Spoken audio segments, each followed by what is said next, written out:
Recording. Hey, everybody. Episode 51. After a week off, we are back and better than ever. Happy Sunday. How you doing, Kaitlin? I'm doing good, Jeff. We had crazy weather last night. It was bonkers. It was icy. It's in like a lion and out like a lamb.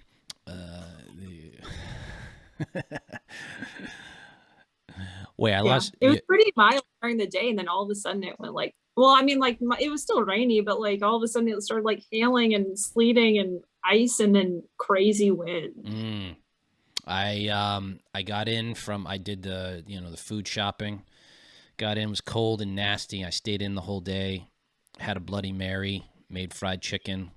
It was really good. Watched golf and tennis. I'm gonna go get a quick workout in after this, then watch some golf and tennis again, and enjoy a bright sunny Sunday. But we have a lot to talk about. You're such a dad, going to work out and then watching golf. How do you watch golf, Jeff? It's the greatest thing. You know why golf is great and watching golf is great? Because there's a next shot. There's always like the next, like immediately. The editing is really good. And like, so some guy will be in a precarious position, or he'll be on the 11th tee, and you're like, all right, this is a tough drive. What's he going to pick? And then he hits it. And then you're like, oh, he's in the rough. He's in a rough shape. How will he recover? Or beautiful, and he's in the lead, or he's trying to catch the leader. And then they immediately, after that shot's done, then they cut to like the next shot, the next shot, the next shot. It's almost like Twitter refreshing, but you're watching it for a sport. Also helps if you play golf. And I just found out yesterday that the U.S. Open is in Brookline. It's at the country club. I had no idea until I was yesterday. I just happened to be checking out the PGA Tour calendar out of boredom, and I was like, oh my God, the U.S. Open's here. So I might have to buy a second market ticket or whatever it's called, because that's like once in a lifetime thing. You gotta check that out. Did you know that it took Tom Brady two tries to get in? Get into what? The country club? Club. I remember hearing that they wouldn't let him. I wonder why. Did they ever? The paparazzi. They said why. It's the media attention around 24/7. Right. They didn't want that. I read that. I think that was in the Boston Globe, or it was in the Boston Herald. Right. That's kind of a lame reason. They could have managed that. But also the members, probably the old stodgy members, wanted to make a stink. But country club life is awesome. I'm not a country club member. I hope to someday be a country club member. And that did you grow up country club life or not really? No, my dad did. Okay. It's yeah. I mean, like, if you don't play, so like the only thing I did for when I was younger was like summer swimming I did it for the JCC. But yeah, that was really the only thing. I didn't play tennis. I don't play golf. Well, as viewers of this podcast know, I'm a big tennis nut. I like golf. I wouldn't join a golf club necessarily outright, but one with tennis courts, I would. Here's the thing. I'm super busy, so I'd always feel guilty if I like joined to be like, oh, I got to go to the country club, but I wouldn't mind it at all. It's a nice life. I'm watching it on the Sawgrass, and they have the aerial shots and this beautiful clubhouse, and you walk in there, you smell the money. It's like, this is like, oh, okay, I'm definitely in a very, you're getting in the hoidiest of the toidiest when you live country club life, but it's not a bad life. Anyway, we've got a lot to talk about, and that's something that's hampering me getting to country club life is the price of gas, which has gone up, and it has gone up over time. Yeah. And we need to be perfectly honest about that. The price of gas has gone up since Joe Biden has been president of the United States. It has not gone down. It has not stabilized at all.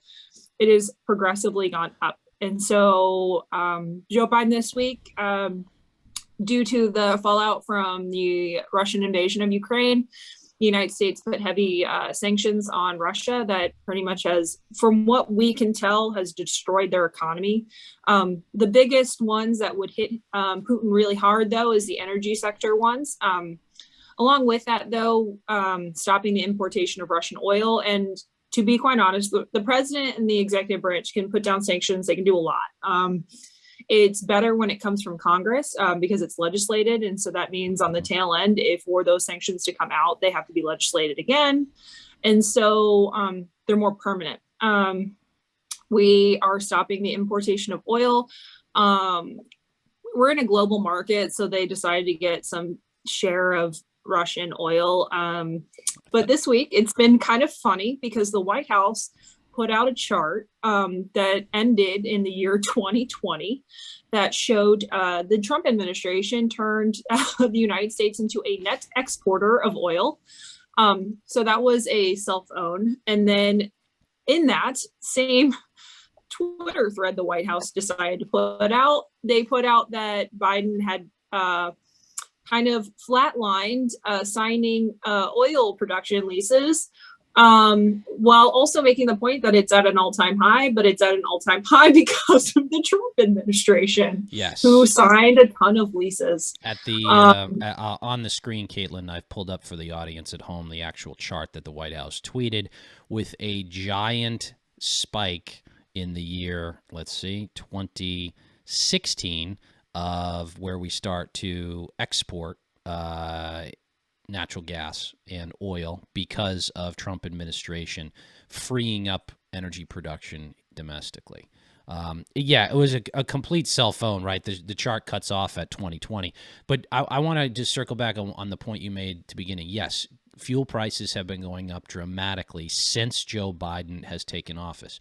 But they didn't go up dramatically just out of a pure coincidence. They went up because Joe Biden took office in 2020. They went up because he put restrictive measures on leasing or on allowing leases on public lands that has a ripple effect. He shut down the Keystone Pipeline. He has moved us more towards a green energy solutions that aren't tenable. And he's been threatening to sue oil companies based on climate change measures. Mm-hmm. And so oil companies right now are playing it very safe with the production right now, and they should, because lawsuits are very expensive, and that's what they're doing. So that's one of the things I don't think the Biden administration understands when they're getting this criticism, because the American public, according to an NBC poll, I think it was this morning, it could have been ABC, I'm not quite sure, Americans want them to produce oil domestically. It was like over 60%. It was like 63. And so that's a nice. Yeah, we were 18 months ago, we were energy independent. Think about that. 18 months ago. We still we were energy independent. Now we're not.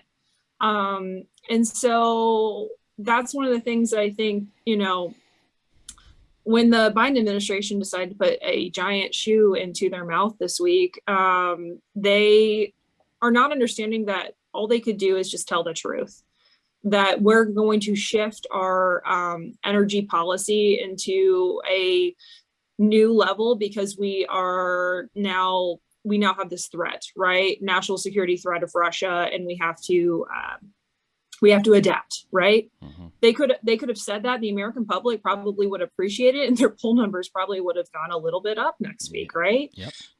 But they're lying, and so I don't think they understand that the lies are causing people to hate them.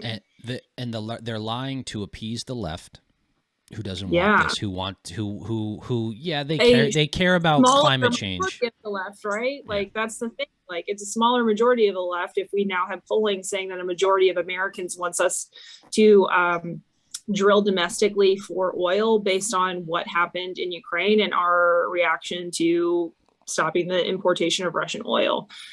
Russia itself, its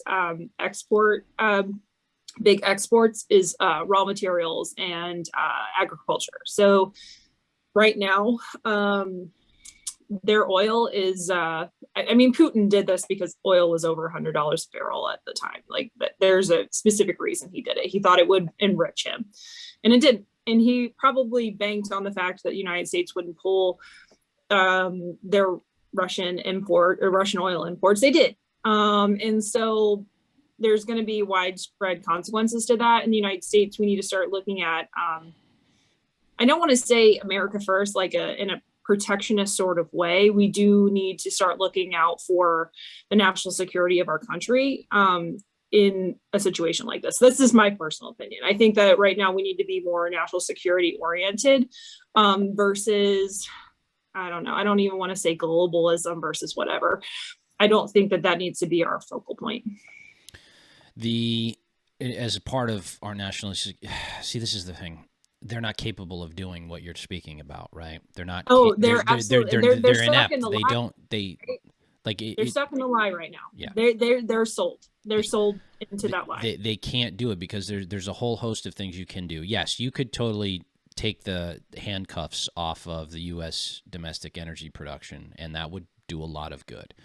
But they're lying about inflation causing this. So even with all the money they printed to inject and spend into the economy, they're lying that hasn't caused inflation as well. If it were just pent up demand from the pandemic, yeah, that would be transitory and prices would come back down. Now, supply restrictions happen because of the war and also because we've reduced our domestic energy production, so that makes prices go up. But on top of that, we've been printing $1 trillion, injecting it into the economy, and where does that $1 trillion go? Well, when you have fake money, okay, it goes into something that's real.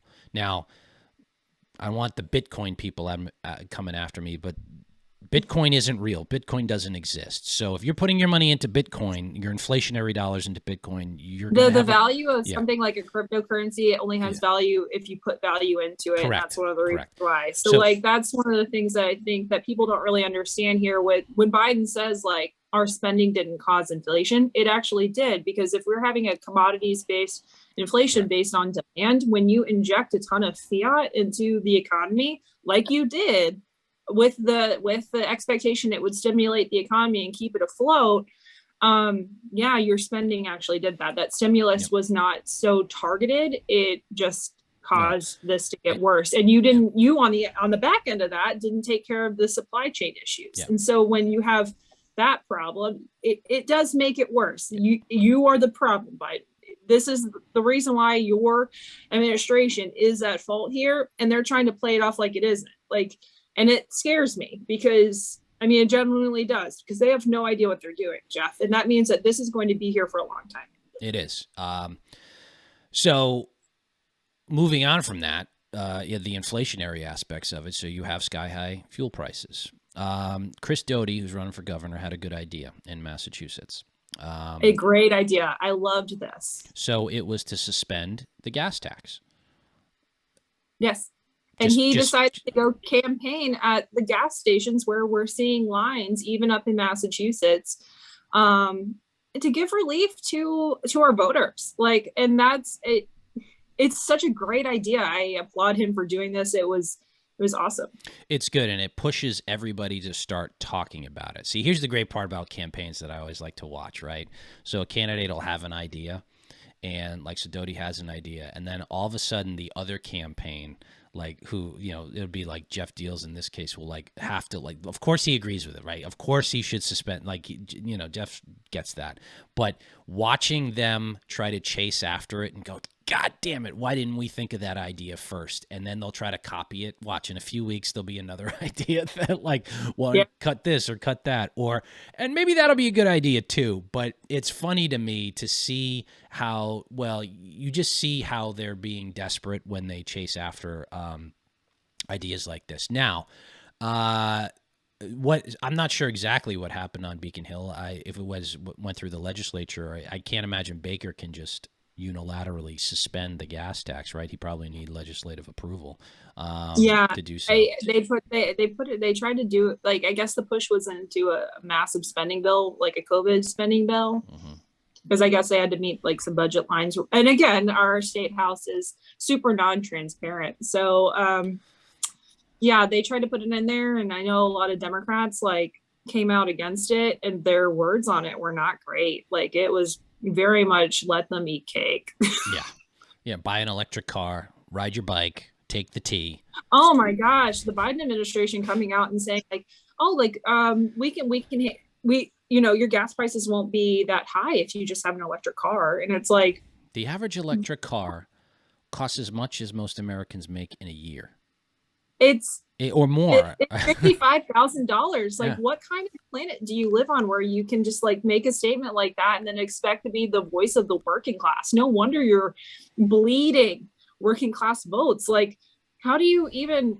And that's the thing. Like, that's what I liked about Chris Doughty going out to the gas stations, talking to voters and saying, we need to repeal this gas tax in Massachusetts so you have some relief, at least on the taxway from us. You should have that.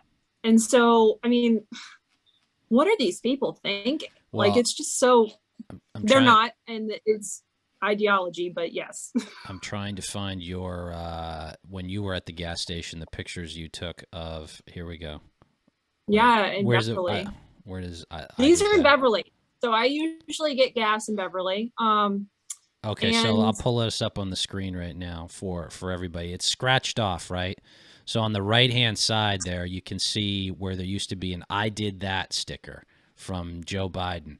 And so like this is there's like weird trolley type of activities going on all across the country that I admire because we're they're small and they're not really obtuse, and they're not really like like some protests are just like in your face and obnoxious, right? Like the women's march was in your face and obnoxious and weird, but like just putting this sticker on, like I did that, like he did do that. He did all of it. He did all of it. And there's absolutely no control here. So you can't make the argument that he doesn't have control while also trying to argue that it's the oil company's fault when you threaten to sue them. And Elizabeth Warren going on and on about inflation is caused by big oil and big supermarket and just utter nonsense. We're really governed by unserious, decadent fools. They're just unserious people.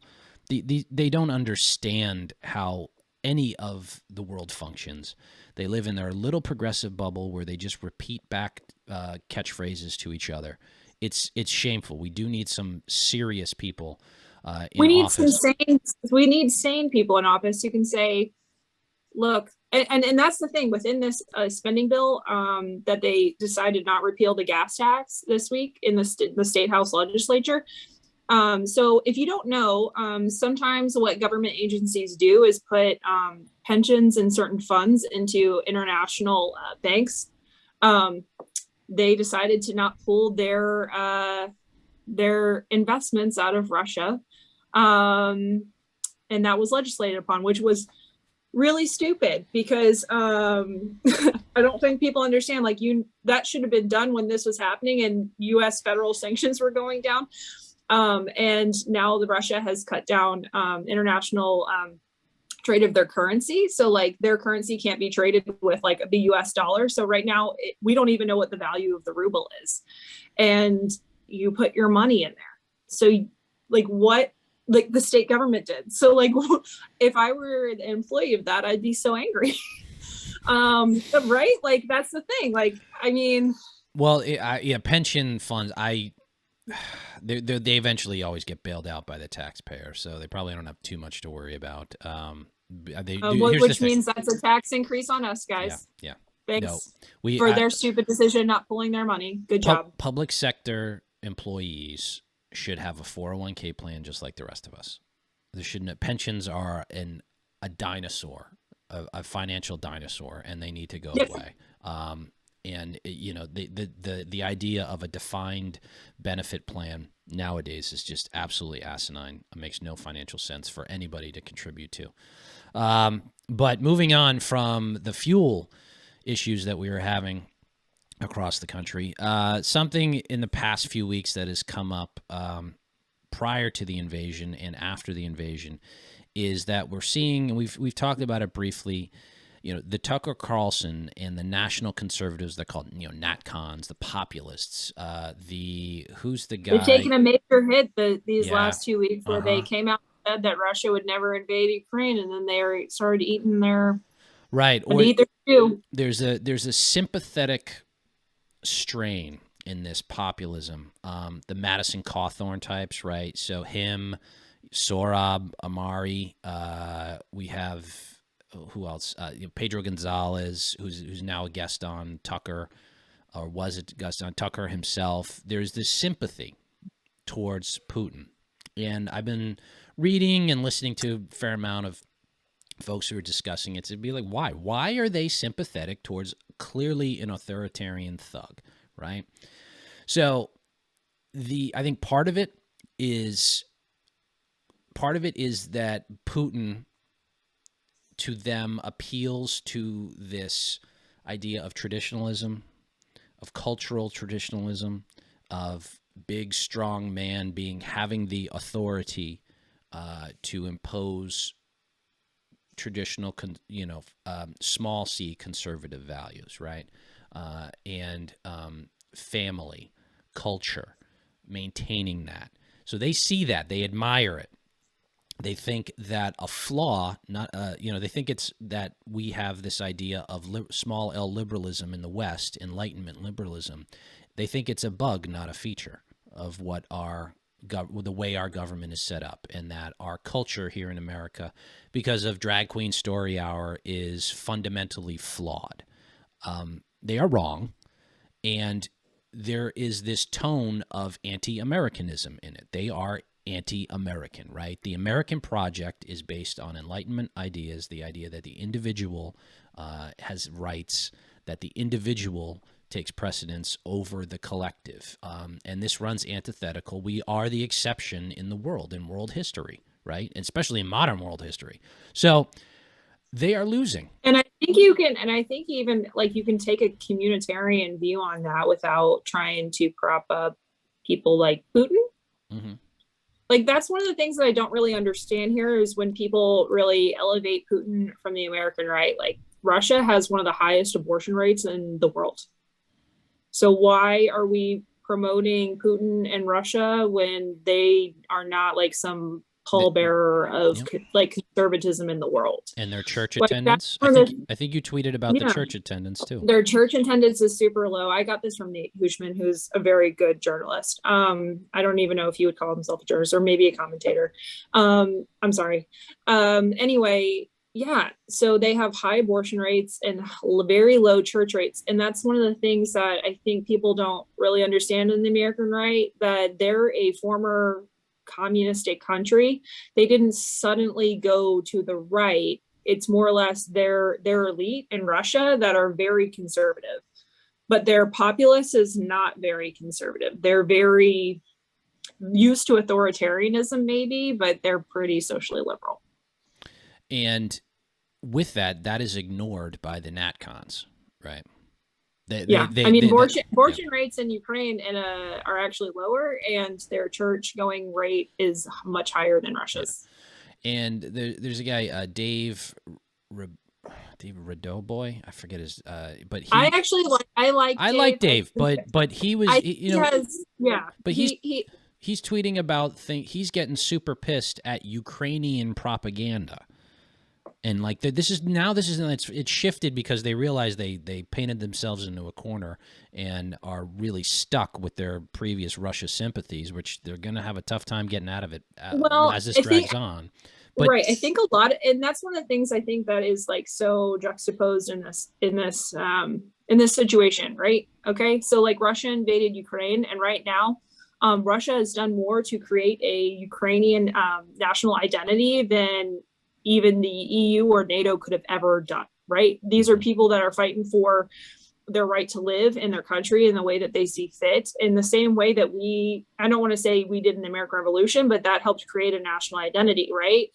And so what's the problem here? Like they're defending their national land, and they're defending their identity as an independent Ukraine of Russia. Even the ethnic Russians in Ukraine, Putin has pissed them off pretty he's pissed them off, he's taken their country. Their neighbors. They're killing their neighbors.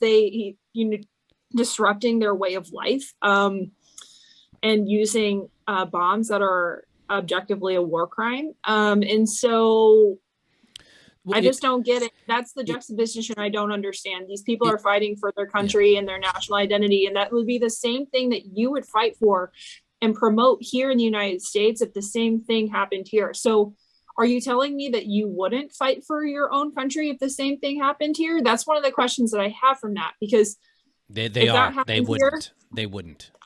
I would. Because it's of course, but they wouldn't. See, there's this thing, like, they're more upset over Ukrainian propaganda. By the way, you're at war, so don't complain about propaganda when there's a war going on, especially from a country that's being attacked. It's just silly. It's a silly point to make. But yeah, I mean, we saw that poll, right? The poll from I forget, Quinnipiac, right? Of if the same thing were to happen. I mean, I know a lot of other podcasts have talked about this, but the Democrats who have been saying that we are the party of Putin for the last 5 years would not take up arms and defend our ideals in our country as much as Republicans would. So I think that poll in itself was one of the funniest fucking things that I have ever read in the last 2 years. I wasn't even too thrilled with the Republican numbers. 68% of Republicans said they would stay and fight. Well, if you're of that 30, it should be 95. It should be 95. If you're 32% of you fucking Republicans would flee to, I'd shoot you in the back as you ran. Like that like there's, and by the way, so a couple things here. Like, even though this is a very unlikely scenario, the Chinese could maybe one day, the Russians possibly, but Red Dawn, let's say Red Dawn happens, but Red Dawn happens. Red Dawn was real. There's nowhere to go, guys. This is it. Like Reagan said, like if the fire of freedom is extinguished here, that's it. It's game over. There's nowhere to go. You have to make your stand here.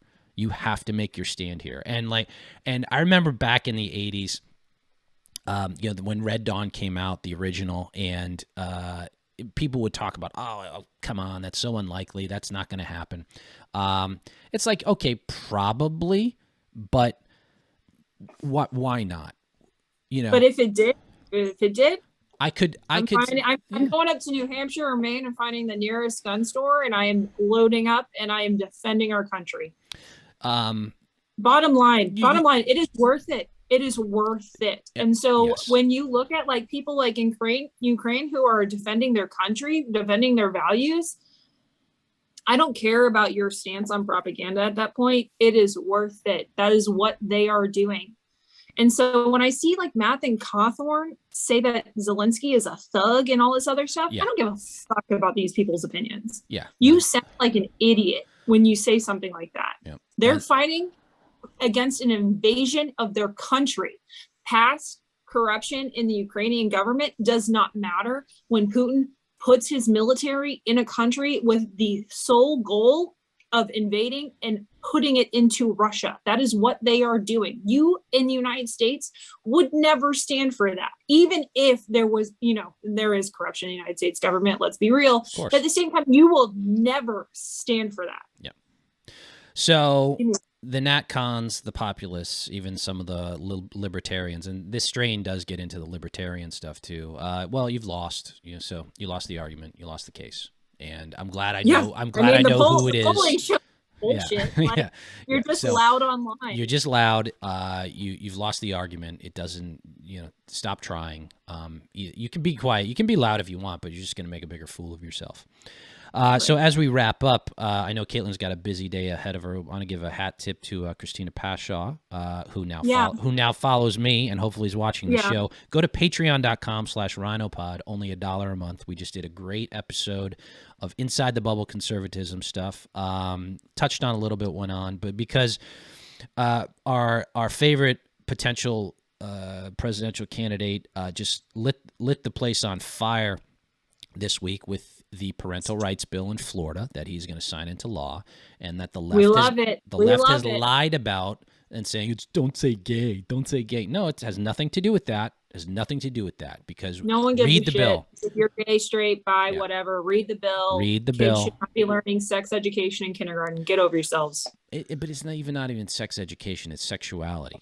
That should not be Yeah, pushed into but any it's kids. no, And not age appropriate at all. Let's be real. and if be careful, because this is the thing: the left is not able to understand who they're fighting with and what's taking place, and they're going to keep going after him, and they're going to keep losing because they never bother to double check the narrative that's being pushed at them from the journos, and even the other journos constantly step in it, and it's glorious because he's young enough. He's not a baby boomer. He's got, he's on top of his game, unlike Biden. He knows his facts. He doesn't get rattled, and he pushes back, and he goes after the people, the true. Trump was right about one thing: the enemy of the people, right? The media right now, because they really are. They are far left Democrat Party operatives, and that's just what it comes down to. So, Kristina Pushaw, we love you. Hopefully you can, maybe we can get her Thanks, girl. Maybe we'll get her to headline NormalCon in the spring. All right. We're going to wrap it up here. Don't forget, go to Patreon, only $1 a month. Sign up. We got some other content coming your way. I'm going to post this all up, but have a great Sunday. Have a good week, and we will talk to you next time. Bye-bye. Bye.